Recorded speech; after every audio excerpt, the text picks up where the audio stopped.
Okay, today is the 3rd of August. We come to Majjhima Nikāya, Sutta 37, Culatanhasankhaya Sutta, the shorter discourse on the destruction of craving. Thus have I heard. On one occasion, the Blessed One was living at Savatthi in the eastern park, in the palace of Migara's mother. Then Sakadeva Raja went to the Blessed One, and after paying homage to him, he stood at one side and asked, Noble Sir, how in brief is a monk liberated by the destruction of craving, one who has reached the ultimate end, the ultimate security from bondage, the ultimate holy life, the ultimate goal, one who is foremost among gods and humans? And the Buddha replied, Hear, Devaraja, a ruler of gods, a monk has heard that nothing is worth adhering to. When a monk has heard that nothing is worth adhering to, he directly knows everything. Having directly known everything, he fully understands everything.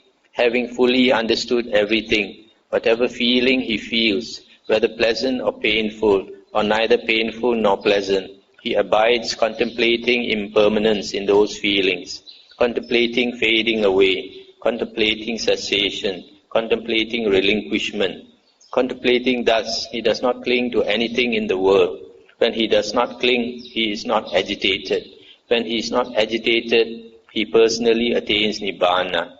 He understands birth is destroyed, the holy life has been lived, what had to be done has been done. There is no more coming to any state of being. Briefly, it is in this way, ruler of gods, that a monk is liberated by the destruction of craving, one who has reached the ultimate end, the ultimate security from bondage, the ultimate holy life, the ultimate goal, one who is foremost among gods and humans. Stop here for a moment. So here the Buddha explains how a monk is liberated, and the Buddha says the monk understands that nothing is worth adhering to, attaching to, and then having understood that, whatever feeling he feels, he knows that it is impermanent, and because of that, he does not cling to anything in the world. He does not cling to anything, because anything, the normal, ordinary person, anything that gives him pleasure, anything that gives him happiness, in other words, pleasant feeling, he will cling to. Anything that gives him suffering, he's averse to it. But this monk who has cultivated himself, he knows that the things in the world that give us happiness, those things that make us stay on in samsara, because worldly pleasures, those things in the world that give us pleasure, when we enjoy it, there is a tendency to crave for it. But for a monk who has developed his mind, he is able not to crave for worldly things. Why? Because the Buddha's teaching is that the monk is supposed to attain jhana. When a monk attains jhana, he experiences a pleasure and a happiness which surpasses worldly happiness. That being the case, he does not cling to worldly happiness because he has a higher happiness. And also because the mind is so strong and also when the mind attains jhana, the hindrance of sensual desire is eliminated. So he is no more in the easily caught by Mara. Mara can catch us at the sixth sense basis by letting us see beautiful forms, hearing beautiful sounds, smells, taste, touch, and thoughts.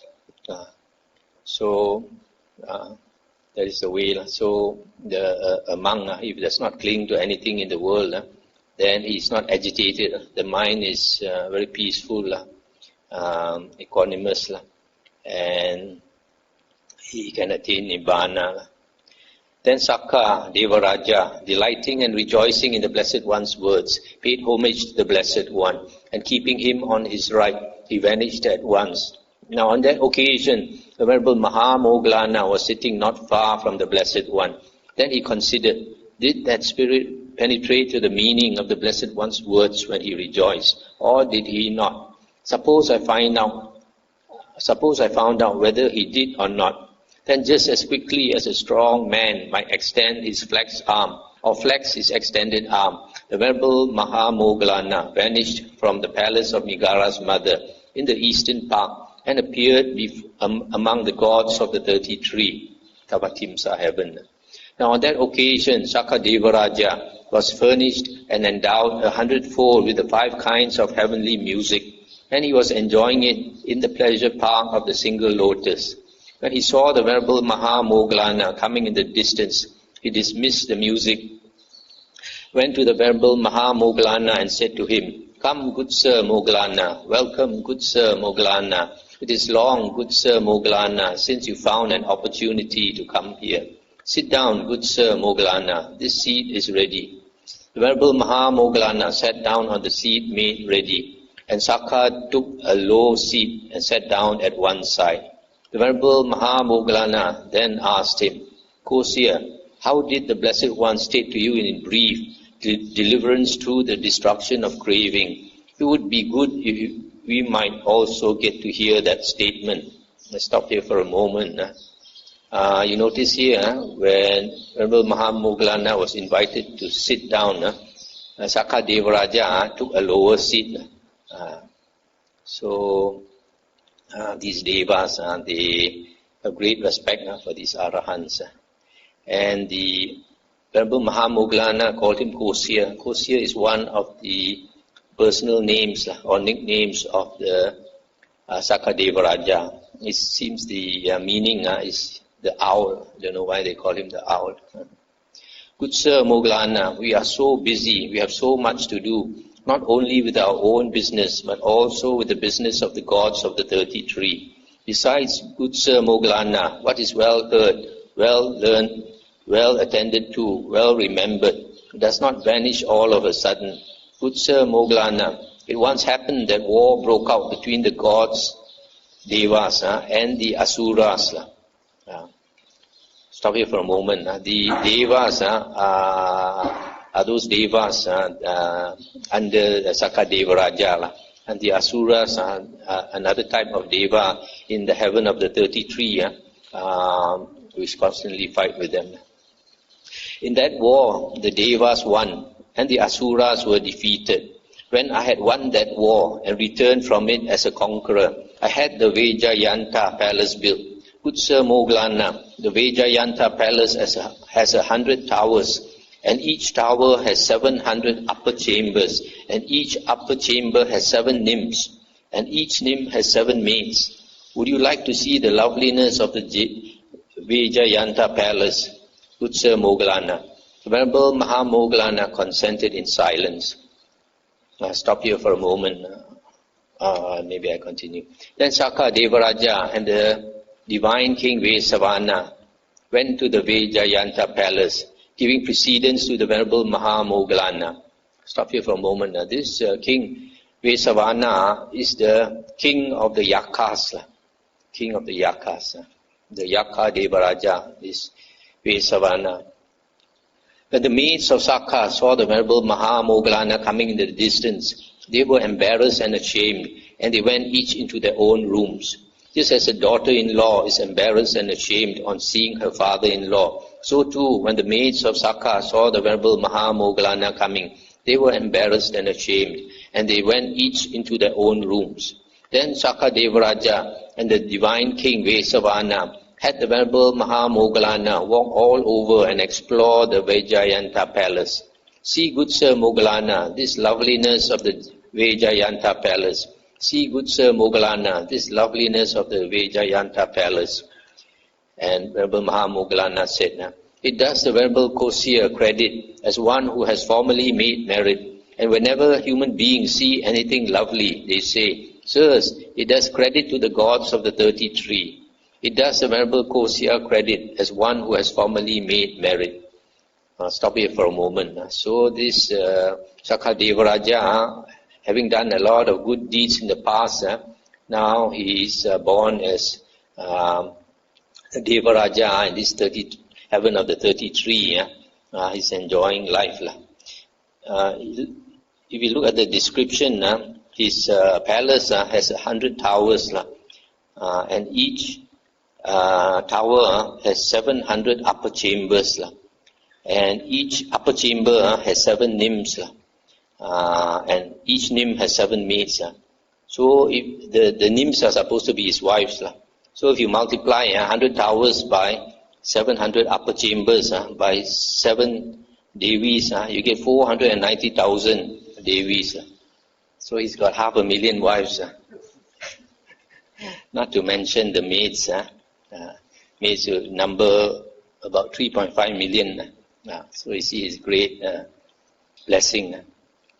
Then the Venerable Mahamoggallana considered thus: this spirit is living much too negligently. What if I stirred up a sense of urgency in him?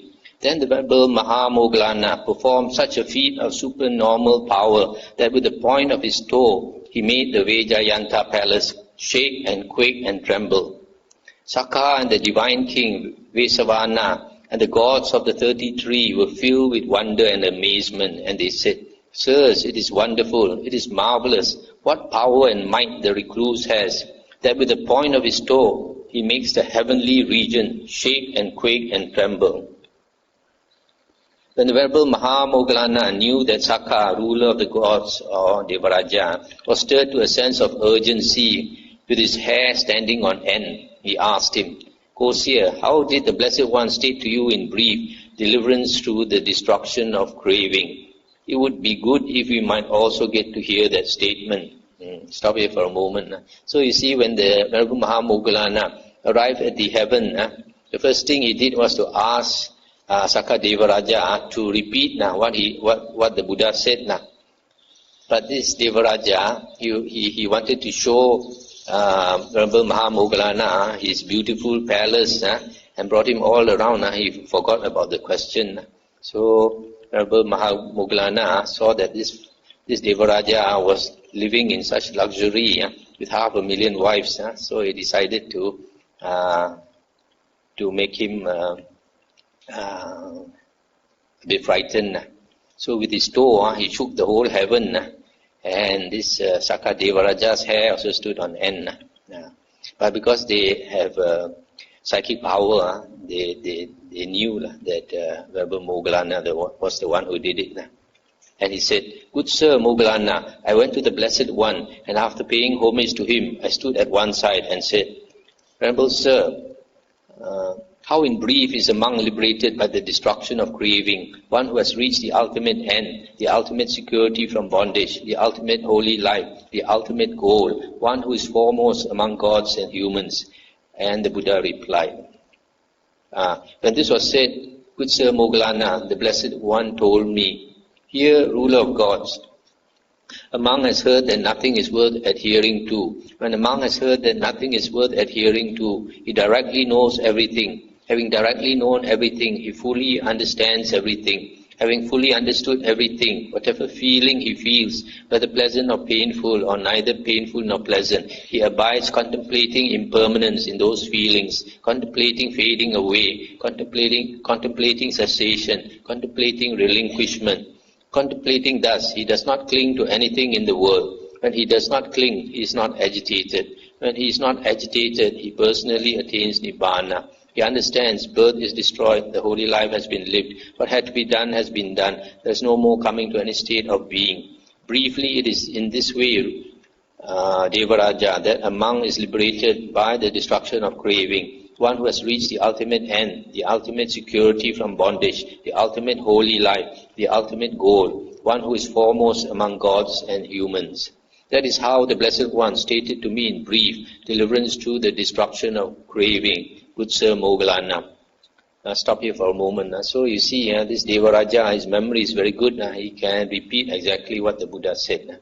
Then the Venerable Mahamoggallana delighted and rejoiced in the words of Sakka Devaraja. Then just as quickly as a strong man might extend his flexed arm or flex his extended arm, he vanished from among the gods of the 33 and appeared in the eastern park in the palace of Migara's mother.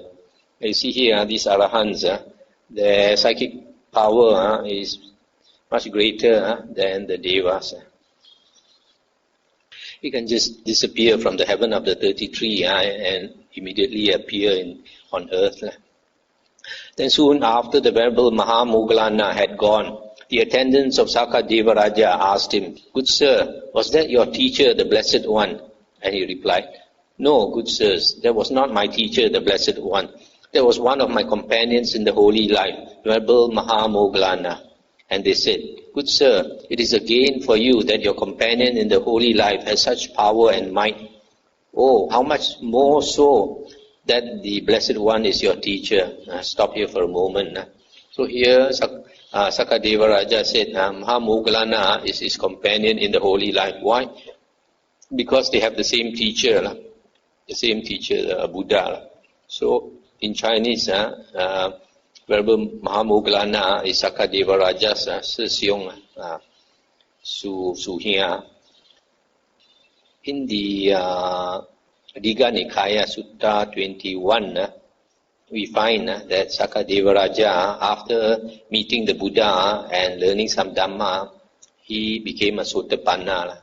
So he's also an Arya. Aryans like to listen to the Dhamma. That's why he came to ask the Buddha some more Dhamma. Then the Venerable Mahamoggallana went to the Blessed One, and after paying homage to him, he sat down at one side and asked, "Venerable Sir, does the Blessed One recall stating in brief to a certain one of the renowned spirits with a great following, deliverance to the destruction of craving?" And the Buddha said, "I do recall doing so, Moggallana. Here, Sakadeva Raja came to me, and after paying homage to me, he stood at one side and asked, 'Venerable Sir, how in brief is a monk liberated by the destruction of craving, etc.' And the Buddha said exactly how he replied.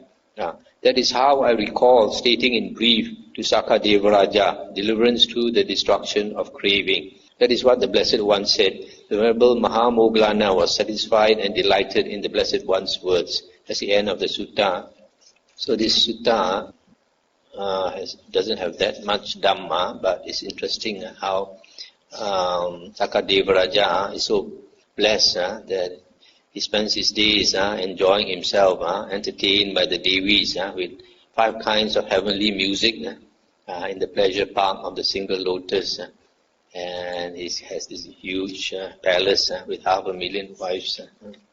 Now we come to Sutta 38, Mahatanhasankhaya Sutta, the greater discourse on the destruction of craving. This one is a bit longer. Thus have I heard, on one occasion the Blessed One was living at Savatthi in Jeta's Grove, Nata Pindika's park.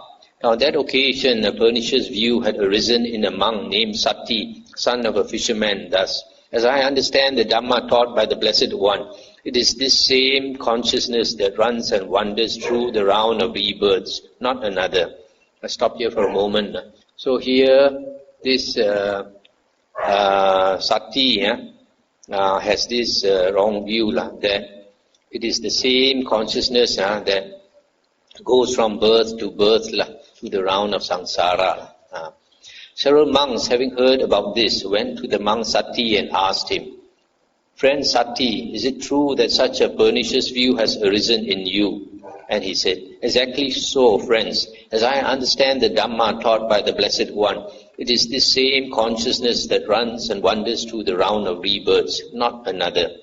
Then those monks, desiring to detach him from that pernicious view, pressed and questioned and cross-questioned him thus, "Friend Sati, do not say so. Do not misrepresent the Blessed One. It is not good to misrepresent the Blessed One.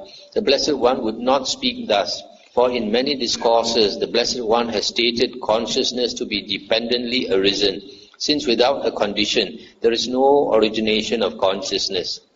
Yet although pressed and questioned and cross-questioned by those monks in this way, the monk Sati, son of a fisherman, who still obstinately adhered to that pernicious view and continued to insist upon it. Since the monks were unable to detach him from that pernicious view, they went to the Blessed One, and after paying homage to him, they sat down at one side and told him all that had occurred, adding, Venerable Sir, since we could not detach the monk Sati, son of a fisherman, from this pernicious view, we have reported this matter to the Blessed One. Then the Blessed One addressed a certain monk thus, Come, monk, tell the monk Sati, son of a fisherman, in my name that the teacher calls him. Yes, Venerable Sir, he replied. And he went to the monk Sati and told him, The teacher calls you, friend Sati. Yes, friend, he replied. And he went to the Blessed One, and after paying homage to him, sat down at one side. The Blessed One then asked him, Sati, is it true that the following pernicious view has arisen in you? As I understand the Dhamma taught by the Blessed One, it is this same consciousness that runs and wanders through the round of rebirths, not another. And he said, Exactly so, Venerable Sir. As I understand the Dhamma taught by the Blessed One, it is this same consciousness that runs and wanders through the round of rebirths, not another. And the Buddha asked him, What is that consciousness, Sati? And he said, Venerable Sir, it is that which speaks and feels and experiences here and there the result of good and bad actions. And the Buddha said, Misguided man, to whom have you ever known me to teach the Dhamma in that way? Misguided man, in many discourses have I not stated consciousness to be dependently arisen, since without a condition there is no origination of consciousness. But you, misguided man, have misrepresented us by your wrong grasp and injured yourself and stored up much demerit, for this will lead to your harm and suffering for a long time. Stop here for a moment. So the Buddha is saying that consciousness is dependently arisen. It arises through conditions. Then the Blessed One addressed the monks thus, Monks, what do you think? Has this monk Sati, son of the fisherman, kindled even a spark of wisdom in this Dhamma Vinaya? How could he, Venerable Sir? No, Venerable Sir. When this was said, the monk Sati, son of a fisherman, sat silent, dismayed, with shoulders drooping and head down, glum and without response. Then knowing this, the Blessed One told him, Misguided man, you will be recognized by your own pernicious view. I shall question the monks on this matter. Then the Blessed One addressed the monks thus, Monks, do you understand Dhamma taught by me as this monk Bhikkhu, son of a fisherman, does when he misrepresents us by his wrong grasp and injures himself and stores up much demerit? And they said, No, Venerable Sir, for in many discourses the Blessed One has stated consciousness to be dependently arisen, since without a condition there is no origination of consciousness. And the Buddha said, Good monks, it is good that you understand the Dhamma taught by me thus, for in many discourses I have stated consciousness to be dependently arisen, since without a condition there is no origination of consciousness. But this monk Sati, son of a fisherman, misrepresents us by his wrong grasp and injures himself and stores up much demerit, for this will lead to the harm and suffering of this misguided man for a long time. Monks, consciousness is reckoned by the particular condition dependent upon which it arises. When consciousness arises dependent on the eye and forms, it is reckoned as eye consciousness. When consciousness arises dependent on the ear and sounds, it is reckoned as ear consciousness. When consciousness arises dependent on the nose and odors, it is reckoned as nose consciousness. When consciousness arises dependent on the tongue and flavors, it is reckoned as tongue consciousness. When consciousness arises dependent on the body and tangibles, it is reckoned as body consciousness. When consciousness arises dependent on the mind and mind objects, it is reckoned as mind consciousness. Just as a fire is reckoned by the particular condition dependent on which it burns. When fire burns dependent on logs, it is reckoned as a log fire. When fire burns dependent on faggots, it is reckoned as a faggot fire. When fire burns dependent on grass, it is reckoned as a grass fire. When fire burns dependent on cow dung, it is reckoned as a cow dung fire. When fire burns dependent on chaff, it is reckoned as a chaff fire. When fire burns dependent on rubbish, it is reckoned as a rubbish fire. So too, consciousness is reckoned by the particular condition dependent on which it arises. When consciousness arises dependent on the eye and forms, it is reckoned as eye consciousness, etc., etc. So here, the Buddha is saying that consciousness, there are 6 types. Eye consciousness, ear consciousness, nose, tongue, body, mind consciousness.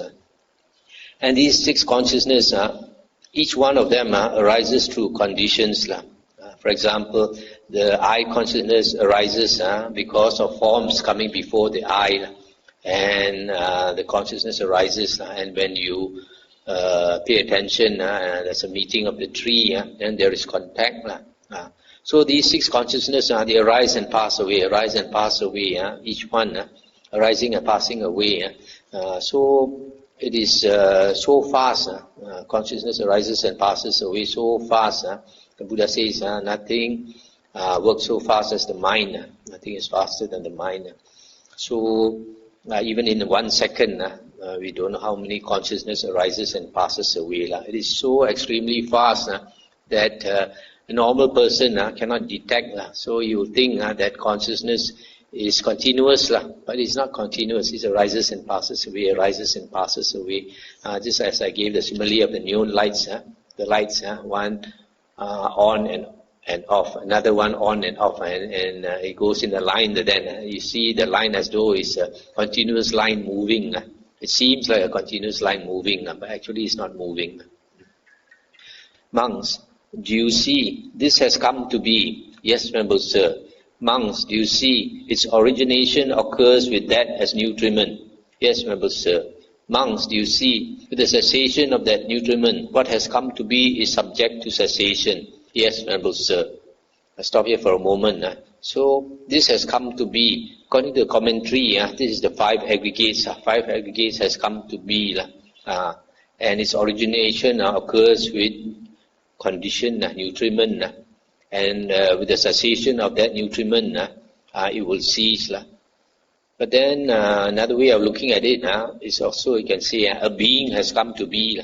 A being has come to be through conditions and through nutriment, and it will cease with the ceasing of that nutriment. Monks, does doubt arise when one is uncertain thus? Has this come to be or not? Yes, Venerable Sir. Monks, does doubt arise when one is uncertain thus? Does its origination occur with that as nutriment or not? Yes, Venerable Sir. Monks, does doubt arise when one is uncertain thus, with the cessation of that nutriment, in what has come to be subject to cessation or not? Yes, Venerable Sir. Monks, is doubt abandoned in one who sees as it actually is with proper wisdom thus? This has come to be. Yes, Venerable Sir. Monks, is doubt abandoned in one who sees as it actually is with proper wisdom thus? Its origination occurs with that as nutriment. Yes, Venerable Sir. Monks, is doubt abandoned in one who sees as it actually is with proper wisdom thus? With the cessation of that nutriment, what has come to be is subject to cessation. Yes, Venerable Sir. I'll stop here for a moment. So here the Buddha is saying, when one is uncertain, then doubt arises.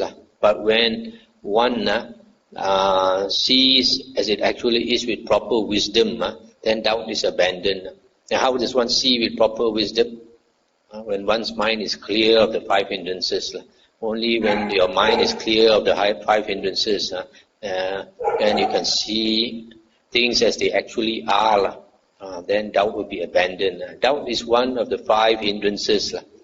When a person attains jhana, samadhi, concentration, then the mind is focused and the 5 hindrances fall away, and doubt is one of them. Monks, are you free from doubt here? This has come to be. Yes, Venerable Sir. Monks, are you free from doubt here? Its origination occurs with that as nutriment. Yes, Venerable Sir. Monks, are you free from doubt here? With the cessation of that nutriment, what has come to be is subject to cessation. Yes, Venerable Sir. Monks, has it been seen well by you as it actually is with proper wisdom thus? This has come to be. Yes, Venerable Sir. Monks, has it been seen well by you as it actually is with proper wisdom thus? Its origination occurs with that as nutriment. Yes, Venerable Sir. Monks, has it been seen well by you as it actually is with proper wisdom thus? With the cessation of that nutriment, what has come to be is subject to cessation. Yes, Venerable Sir. Stop here for a moment. So here the Buddha is asking his other monk disciples whether they are free from doubt, and they say yes to all this. That shows that the mind is free of doubt because they have attained the elimination of the 5 hindrances through jhana. And the Buddha said, monks, purified and bright as this view is, if you adhere to it, cherish it, treasure it, and treat it as a possession, would you then understand the Dhamma that has been taught as similar to a raft, being for the purpose of crossing over, not for the purpose of grasping? Yes, Venerable Sir. Monks, purified and bright as this view is, if you do not adhere to it, cherish it, treasure it, and treat it as a possession, would you then understand the Dhamma that has been taught as similar to a raft, being for the purpose of crossing over, not for the purpose of grasping? Yes, Venerable Sir. Stop here for a moment. So here the Buddha is saying that the purpose of the Dhamma is to help us attain liberation, not for knowledge sake. A lot of people like to acquire a lot of knowledge, and then they want to show off that they have a lot of knowledge. But that is not the purpose. The purpose is to attain liberation. At least the lowest is Sotapanna, the first Aryan stage. Similarly, Vinaya also, not only Dhamma, Vinaya rules also are not to be grasped. It is meant to help us practice to become liberated. If you attach to it too much, we don't know what is the purpose. The purpose is to help us towards liberation. So if it does help us, then it is important. If it does not help us to attain liberation, then it is not important. Monks, there are these 4 kinds of nutriment for the maintenance of beings that already have come to be, and for the support of those seeking a new existence. What for? They are physical food as nutriment, gross or subtle, contact as the second, mental volition as the third, and consciousness as the fourth. I'll stop here for a moment just to explain the 4 nutriments, ahara. This word ahara, nutriment, has gone into the Thai vocabulary. Buddhist country, they tend to take some of the Pali words as part of their vocabulary. So food in Thailand is called ahan. Ahan is short for ahara. Ahara, and it becomes ahan. So what are these 4? The first one is physical food. Physical food we need to nourish our body. The Buddha says in some sutta that all beings need nutriment. All beings need nutriment. Even heavenly beings, they have heavenly food. And hell beings also need food. Even ghosts and all that. And then contact is the second. Contact, what is contact? Nutriment. Because when there is contact at the 6 sense basis, then the mind starts to work. You have once you have contact at the 6 sense basis, for example, contact means you see an object, or you hear a sound, smell a odor, etc. So once that happens, there is contact, feeling arises, followed by perception, thinking, volition, and all that. So that is the nutriment for the mind. Mental volition is the will to live. Because of the will to live, there are some people they is a nutriment for the maintenance of life. For example, in war, some soldiers are shot, and then when they are badly wounded, some of them they just let go and die. But some who have families, when they think of their wife and their children, then they refuse to die. So their mental volition, the will to live is very strong, and they just hold on to life, and sometimes they live.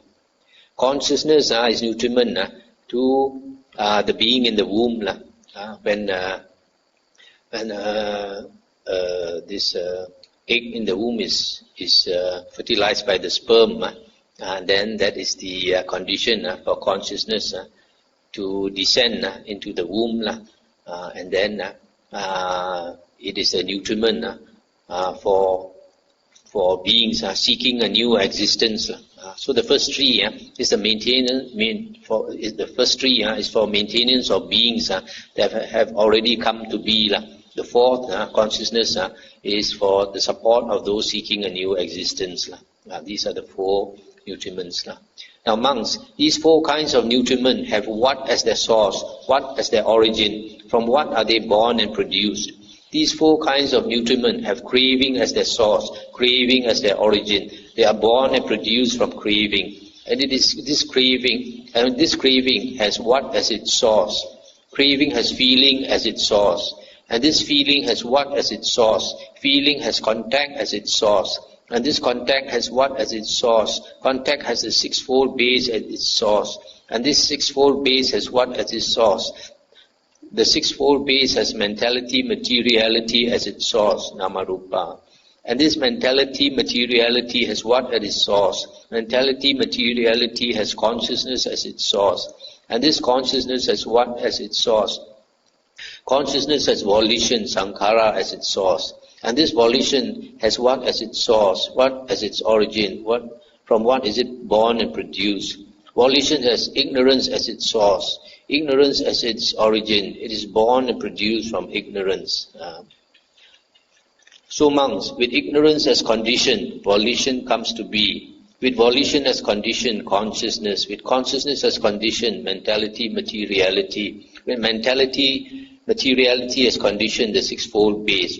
With the sixfold base as condition, contact. With contact as condition, feeling. With feeling as condition, craving. With craving as condition, clinging. With clinging as condition, being. With being as condition, birth. With birth as condition, aging and death. Sorrow, lamentation, pain, grief and despair come to be. Such is the origin of this whole mass of suffering. I'll try to explain these 12 links of dependent origination. The first one is ignorance. Ignorance is ignorance of the Four Noble Truths, ignorance of the Dhamma. And because of ignorance of the Dhamma, all beings have ignorance of the Dhamma except the Arahant. But in an Arya, the ignorance is cut down, is not as dense as an ordinary Putujana, an ordinary being. So ignorance, because of ignorance of Dhamma, of the Four Noble Truths, volition comes into being. This volition is basically the will to live. In the suttas, this volition in dependent origination consists of three things. The body volition, the verbal volition, and the mental volition. The body volition is the will for the body to live or to function, and that is breathing. Because the body wants to function, the body wants to live, we breathe. Actually, breathing is not automatic. It is intentional. And the second one is verbal volition. Verbal volition is thinking. Because before you can break out into speech, you must think. So you think and then you speak. So this second verbal volition or sankhara is this thinking. And the third one, mental volition is perception and feeling. Once you have perception and feeling, the mind works. So because you want the mind to work, you want the mind to live, so you have this mental volition. So these basically, volition sankhara is the will for you to live or function through the three ways, the body, speech and mind. If you only function through the body, then you are like a tree. The tree lives, but it does not function through speech and does not function through the mind. So we function through three doors compared to the tree that functions only with the body, exists only with the body. So this sankhara is volition. Volition, the will to live basically. And because of the will to live, consciousness comes into being. This consciousness, as we stated just now, consciousness arises and passes away, arises and passes away. When consciousness arises and passes away, it is this volition, this sankhara, the will to live, that makes the consciousness arise again. And then because everything is impermanent, it will cease very fast. And again, because of the will to live, the consciousness arises again. So every consciousness that arises is due to our volition to will, to live. But there's no volition to live, we will die. I saw this very clearly a few nights ago when this wild boar was attacked by the dogs. I went to rescue that wild boar and chase away all the dogs. And the poor wild boar was panting there. He was bitten all over and he was struggling. He tried to get up, he couldn't get up. He tried a few times to get up, he couldn't get up. Then he realized that he was coming to an end of life. So he was breathing very hard, but suddenly he stopped breathing. Then I saw very clearly, he just let go of the will to live and he went off. So when you have this, you let go of the will to live, then only we go off. So the consciousness stops when there's this letting go of that will to live. So we have this will to live and consciousness keeps arising. And with consciousness, the counterpart of consciousness is Namarupa. In the suttas, it is stated, Vijnana and Namarupa, they are like Siamese twins. They arise together and cease together. You cannot have consciousness without this mentality, materiality. So consciousness, when you are conscious, you're always conscious of an object. So mentality, materiality is the object of consciousness. What we call phenomena. So this object is either physical or mental. That's why it's called mentality, materiality. So when consciousness and mentality, materiality arise together, then you must have the sixfold base, because this sixfold base is basically the body. Consciousness must rest in the body. So that is the sixfold base, the salayatana. You must have these six senses, six sense bases for consciousness arise. Consciousness either arises at the eye, or at the ear, or at the nose, tongue, body and mind. So this is the base for consciousness. That's why you must have the sixfold base. And then with the sixfold base as condition, then there is contact. The sense object impinges on the sixfold base, on the sense basis. So with contact as condition, feeling arises, either pleasant or unpleasant or neutral. And then when pleasant feeling arises, there is a tendency to produce craving. That is for ordinary people. So with feeling as condition, craving arises. And once you have craving, you have attachment, clinging. And then with clinging as condition, a being comes into existence. Why?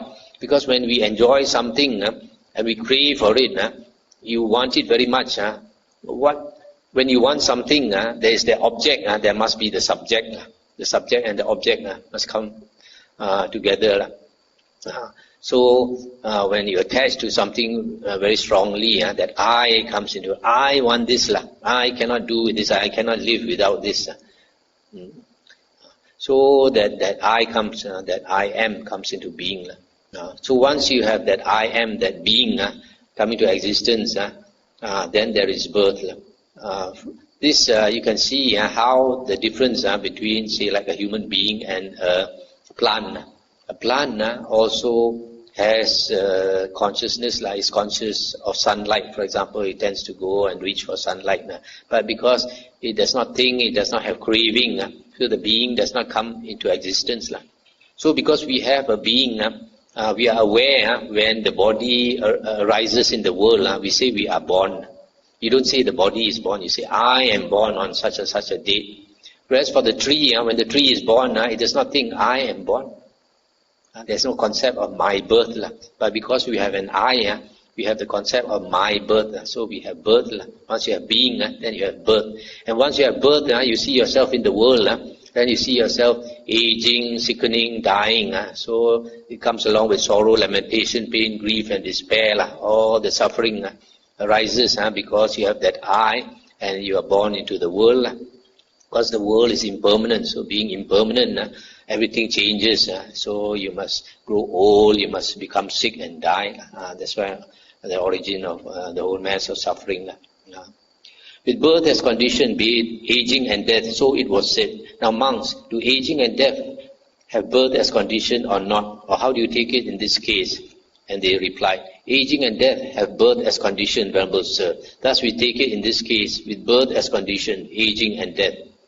With being as condition, birth, so it was said. Now monks, does birth have being as condition or not? Or how do you take it in this case? Birth has being as condition, Venerable Sir. Thus we take it in this case, with being as condition, birth. With clinging as condition, being, so it was said. Now monks, does being have clinging as condition or not? Or how do you take it in this case? Being has clinging as condition, Venerable Sir. Thus we take it in this case, with clinging as condition, being. With craving as condition, clinging, so it was said. Now monks, does clinging have craving as condition or not? Or how do you take it in this case?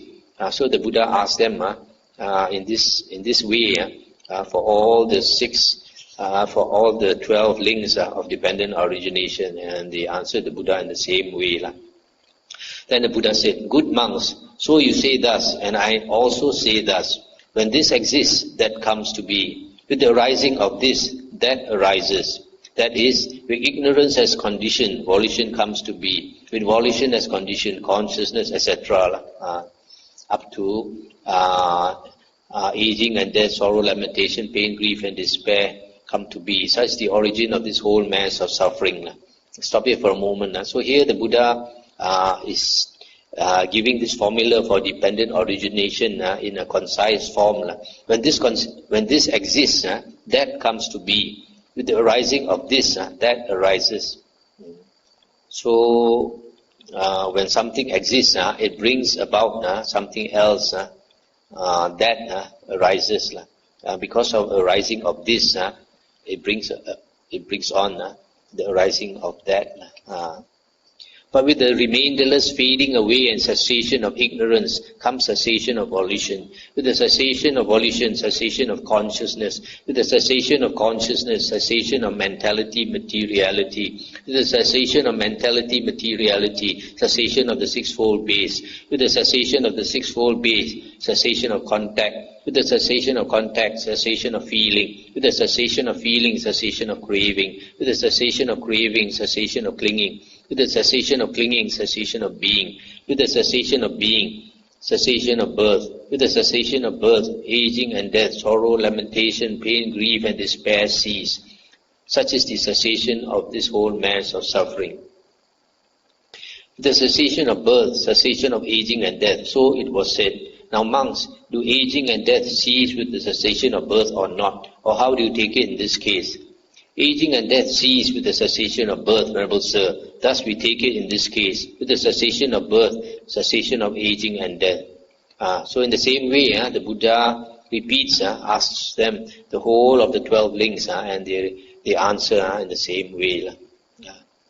Good monks, so you say thus, and I also say thus. When this does not exist, that does not come to be. With the cessation of this, that ceases. That is, with the cessation of ignorance comes cessation of volition. With the cessation of volition, cessation of consciousness. With the cessation of consciousness, cessation of mentality, materiality. With the cessation of mentality, materiality, cessation of the sixfold base. With the cessation of the sixfold base, cessation of contact. With the cessation of contact, cessation of feeling. With the cessation of feeling, cessation of craving. With the cessation of craving, cessation of clinging. With the cessation of clinging, cessation of being. With the cessation of being, cessation of birth. With the cessation of birth, aging and death, sorrow, lamentation, pain, grief and despair cease. Such is the cessation of this whole mass of suffering.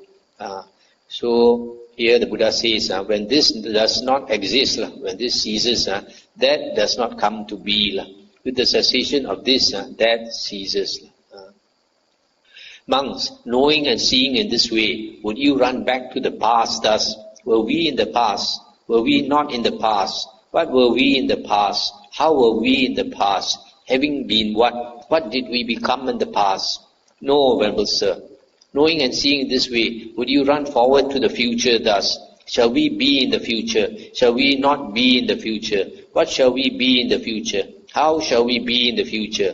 Having been what shall we become in the future? No, Venerable Sir. Knowing and seeing in this way, would you now be inwardly perplexed about the present thus? Am I? Am I not? What am I? How am I? Where has this being come from?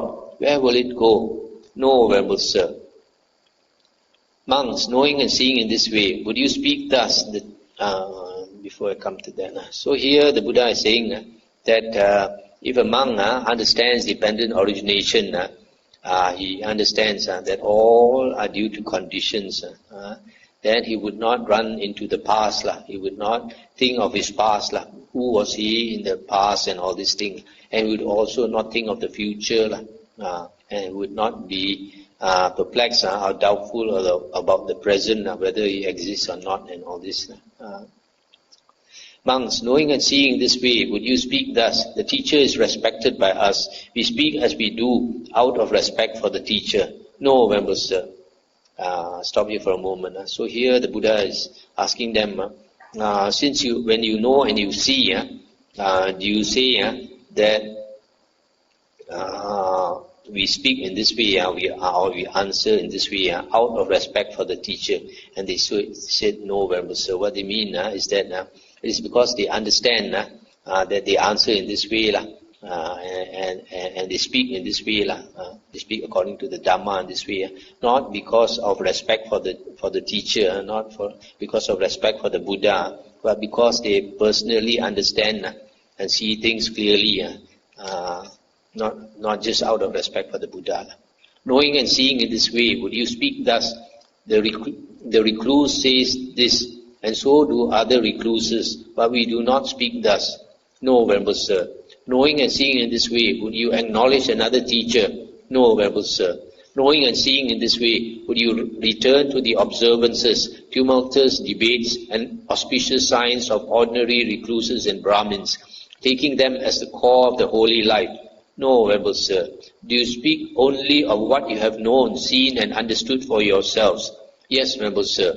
Good monks, so you have been guided by me with this Dhamma, which is visible here and now, immediately effective, inviting inspection, onward leading, to be experienced by the wise for themselves. For it was with reference to this that it has been said, monks, this Dhamma is visible here and now, immediately effective, inviting inspection, onward leading, to be experienced by the wise for themselves. Stop here for a moment. So here the Buddha asked them, do you speak only of what you have known, seen, and understood for yourselves? And they said, yes, Venerable Sir. So in other words, they have seen the Dhamma, they have understood the Dhamma, not just know the theory, they have seen it as it actually is. So that is the purpose of the Dhamma, for us to understand, to see clearly, not just for knowledge sake. Monks, the conception of an embryo in a womb takes place through the union of three things. Here, there is the union of the mother and father, but it is not the mother's season, and the being to be reborn is not present. In this case, there is no conception of an embryo in a womb. Here, there is the union of the mother and father. It is the mother's season, but the being to be reborn is not present. In this case, too, there is no conception of an embryo in a womb. But when there is the union of the mother and father, and it is the mother's season, and the being to be reborn is present, through the union of these three things, the conception of an embryo in a womb takes place. I'll stop here for a moment. So, a being can be born in the womb, that means human birth or animal birth, only with three conditions. First, the mother and father must come together. And then secondly, it is the mother's season. The mother is fertile. There's the egg there. And the being to be born is present. This being, I think in the suttas is called the Gandhabha. So when the egg is fertilized in the womb, then this Gandhabha, this being to be born, enters the womb and lodges itself in the fertilized egg and the embryo, So in the Buddha's teachings, it is not like what the Abhidhamma says, that nothing enters the womb. And here there is a Gandhabha, being that enters the womb. In some books, it is called the intermediate body that enters the womb. In Chinese, they call it what? Zhong Yin Shen, and also like this Ling Hun. So this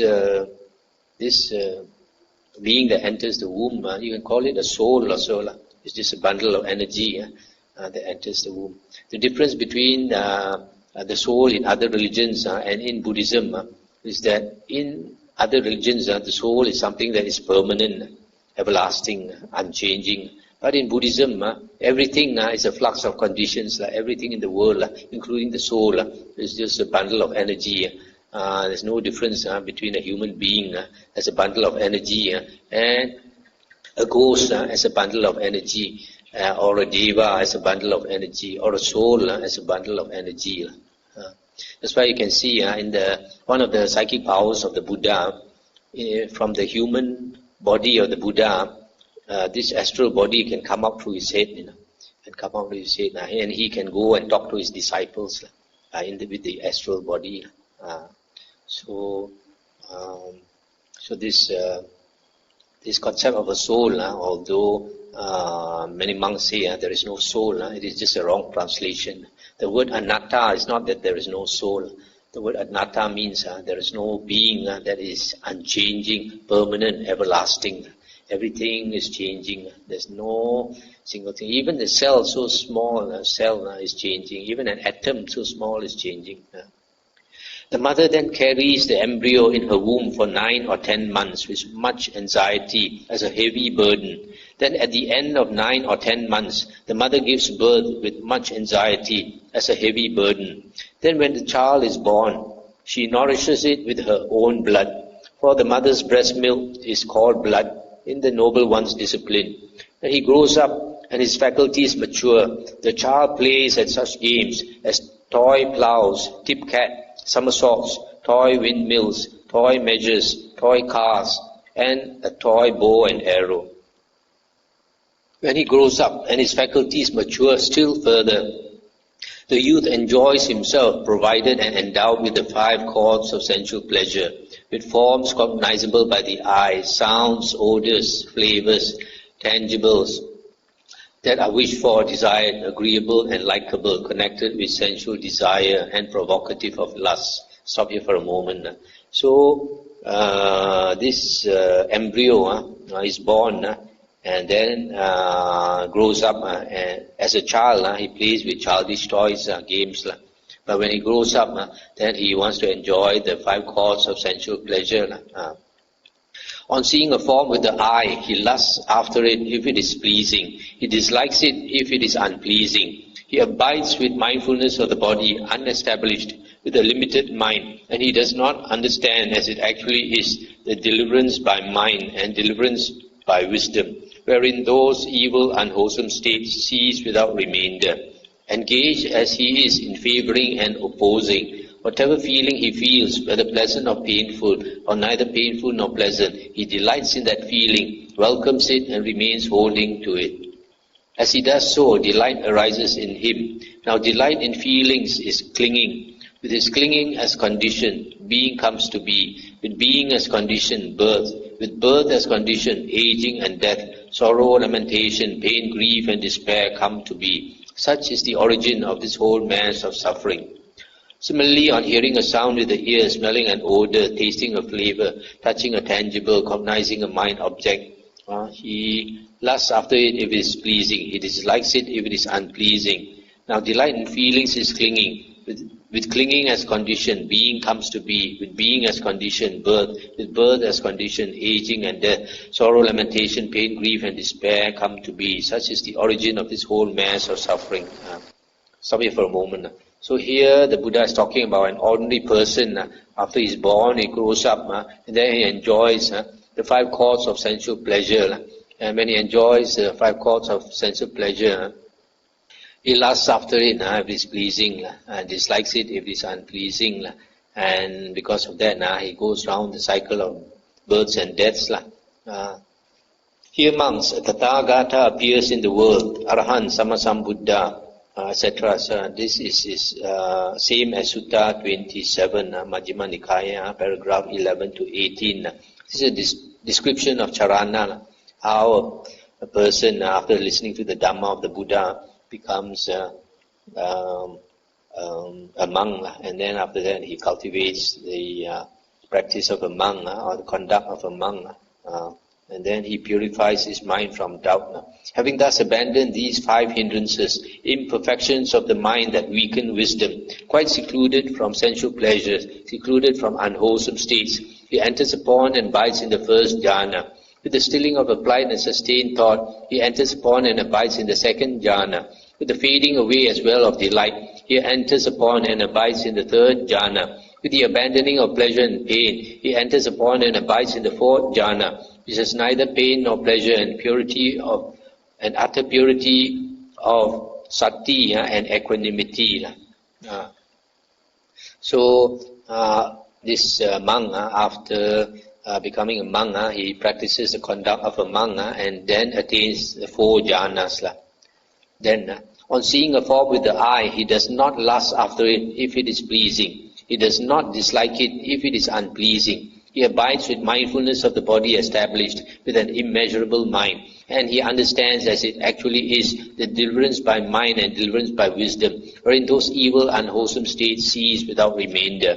Having thus abandoned favoring and opposing, whatever feeling he feels, whether pleasant or painful, or neither painful nor pleasant, he does not delight in that feeling, welcome it or remain holding to it. As he does not do so, delight in feeling ceases in him. With the cessation of his delight comes cessation of clinging. With the cessation of clinging, cessation of being. With the cessation of being, cessation of birth. With the cessation of birth, aging and death, sorrow, lamentation, pain, grief and despair cease. Such is the cessation of this whole mass of suffering. Similarly, on hearing a sound with the ear, smelling an odor, tasting a flavor, touching a tangible, cognizing a mind object, he does not lust after it if it is pleasing. He does not dislike it if it is unpleasing. With the cessation of his delight comes cessation of clinging. With the cessation of clinging, cessation of being. With the cessation of being, cessation of birth. With the cessation of birth, aging and death, sorrow, lamentation, pain, grief and despair cease. Such is the cessation of this whole mass of suffering. Monks, remember this deliverance through the destruction of craving, as taught in brief by me. But the monk Sati, son of a fisherman, is caught up in a vast net of craving, in the trammel of craving. That is what the Blessed One said. The monks were satisfied and delighted in the Blessed One's words. It's the end of the sutta. So here this sutta, the Buddha, in trying to teach the deliverance through the destruction of craving, he brings in the 12 links of dependent origination, how all things arise through conditions and cease through conditions. But you notice in this last part, the Buddha says this person having renounced, then he practices charana, the conduct of a monk, then he abandons the 5 hindrances, attains the 4 jhanas. After he attains the 4 jhanas, then on seeing a form with the eye, he does not lust after it if it is pleasing. He does not dislike it if it is unpleasing. And because he does not delight in and feeling, welcome it or remain holding it to it, then there is, with the cessation of delight comes cessation of clinging. With the cessation of clinging, cessation of being, birth, aging and death, etc. And he becomes liberated. So you see, for him to do that, he can only do that after the 4 jhanas. After he has attained the 4 jhanas, then his mind is so clear and strong that he can remain unmoving as far as feeling is concerned. He is not moved by feelings. So the Buddha always quotes the attainment of these 4 jhanas as a way to liberation. That's all we have time for tonight. Anything to discuss?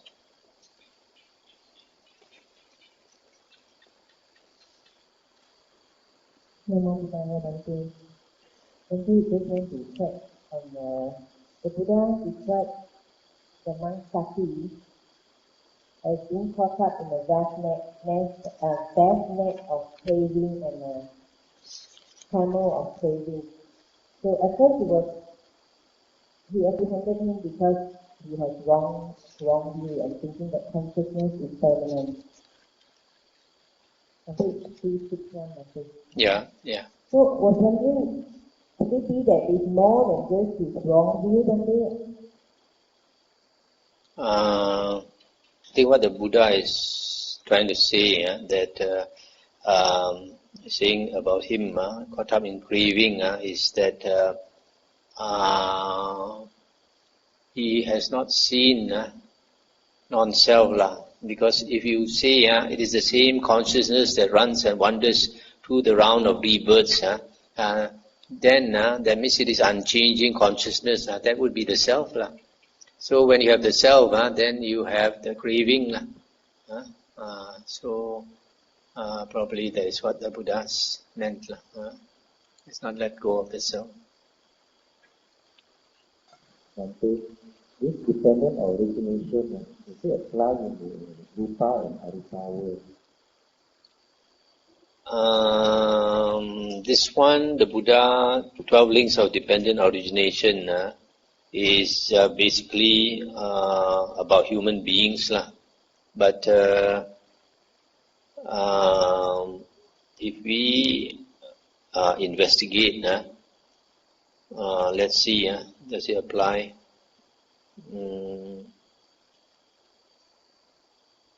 This ignorance applies. Volition also applies. Yeah. Bhante, because the other night you mentioned in the power certain beings only have bodies, no consciousness, and in the Arita world, some only with consciousness. But in the dependent origination, the consciousness and the Rupa have to arise at the same time. Yes, but this applies only to normal beings with consciousness, because that state, asanya satta, is just a temporary state. Cannot be considered is something out of the way. Namo Nikāya, Bhante. I just want to check with you something about Satipatthana. Probably I got two friends. Before I came here, I met the Dhamma when I was in May, this year May, I met the Dhamma, and I have two friends. They seem to know Dhamma very well, and then probably they practice meditation very hard. They do a lot of volunteer works, and then they, I don't know why they get irritated easily, get angry easily, and even I come to hear the Samanera, I check with them, and they discourage me and tell me you should have 2 years experience on Dhamma. And then I feel very disappointed, because even if I go to a Christian or I go to a Catholic, they will encourage me to join, and then having all this Christian talk and this thing. And then I feel that they need to have practiced Satipatthana, because to contemplate their body, feeling, and mind and Dhamma, and then they should think wherever they talk, they should have understand what they should talk. I feel very disappointed, because should I come here for 2 years, where I need to come here for 2 years to study the Dhamma, then I can come to do the Samanera? The problem is nowadays there are some people, they don't really study the Dhamma. They spend a lot of time and effort and energy in meditation, but they are practicing the wrong meditation. Nowadays, a lot of people practice Vipassana meditation, and their interpretation is that this Satipatthana, they think they are meditating on Satipatthana. They think they are practicing Satipatthana, but they are not practicing Satipatthana. If you look into the suttas, last year I went through the Samyutta Nikāya. In the Satipatthana Samyutta, the Buddha gave the simile of the cook, who cooks for his master, and there's one cook who does not know the master's taste. There's another cook who knows the master's taste. So in that sutta, the Buddha said, if a person practices Satipatthana and his mind does not enter samadhi, attain the jhanas, he is not practicing satipatthana. He thinks only that he is practicing sati sampajanya. He is not practicing sati sampajanya or satipatthana at all, according to that sutta. So a lot of people nowadays, they do some simple meditation. A lot of people go for vipassana meditation because it's easy to meditate. For lay people, they tend to go for vipassana meditation because they find their mind is so how do you say, so wild, cannot control, that they cannot practice this samatha meditation. Whereas with the vipassana meditation that they practice nowadays, they think they can contemplate this one object after another object after another object. They think that momentary concentration is easy to practice. But then that is not the Buddha's teaching. So they practice for many, many years and they waste their time. I know of many monks, after teaching vipassana so many years, they disrobe. So they just waste their time. But you cannot teach them. They think they are smarter than you. So only thing is, we hope that they will refer to the Buddha's suttas. That's why. No point to talk to them. They are smart. They think you don't know anything compared to them. Bhante, this dependent origination was realized by Buddha at the time of enlightenment. Is it true? Because this one seems to be taught to the monks. Not really. The Buddha in the suttas, he said that even when he was a bodhisattva, before he was enlightened, he had some understanding of dependent origination. But after the Buddha was enlightened, to really have a deep understanding of dependent origination, this Buddha spent the whole night, contemplating dependent origination. The first watch of the night, from 6 p.m. until 10 p.m., he contemplated the arising of dependent origination. Then the second watch, from 10 p.m. until 2 a.m., he contemplated the ceasing of dependent origination. And then the last watch, 2 until 6 a.m., he contemplated the arising and ceasing of dependent origination. Then only he was satisfied. He fully understood dependent origination. So dependent origination, there are many levels. Just like the Dhamma, when you understand the Dhamma on a shallow level, you become a first stage Arya. When you understand it at a higher level, you become a second stage Arya, and so on. Okay. On Sutta 38, paragraph 24, page 358, the Buddha mentioned here auspicious signs of ordinary reflexes and brahmins. Knowing and feeling in this way, you return to the observances, samatras, debates, and auspicious signs of ordinary reflexes and brahmins. What does the mean of this? It's not very clear what the auspicious signs of ordinary recluses and Brahmins mean. But in our present day, maybe you can take it like feng shui, geomancy.